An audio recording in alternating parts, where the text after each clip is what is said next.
Ikasleek eskuartean izango dituzten liburuak ez dira aldatuko, baina Lomcek bere aztarna utziko du ikasturte honetan.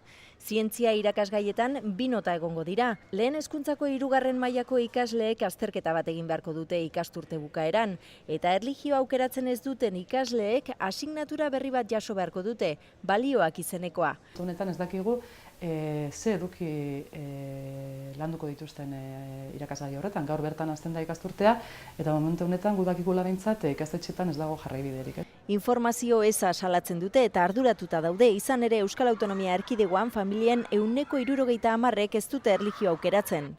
Lehen hezkuntzan bakarrik ez, lanbide heziketan ere eragina izango du Lomcek. DBH bukatu ez duten 15 eta 17 urte bitarteko gaztei zuzendutakoa izango da lanbide heziketa. Kritikarik handiena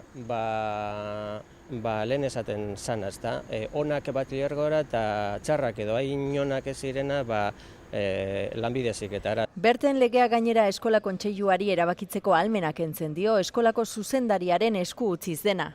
Kontuan izan behar da eskola kontseilua dela ikastetxeko erabaki garrantzitsuenak hartzen diren lekua, eta gainera ikastetxe osoak parte hartzen du. Horri erabaki ahalmenak kentzen badiogu, non geratzen da, demokrazia, non geratzen da parte hartzea, non geratzen da guzti hori, ez? Eusko Jaurlaritza ere Lomceren aurka agertu da berriro. Eta orain arte egin dugun bezala, gure ikasgeletan eragin ahalik eta txikiena izan dezan modua aurkituko dugu.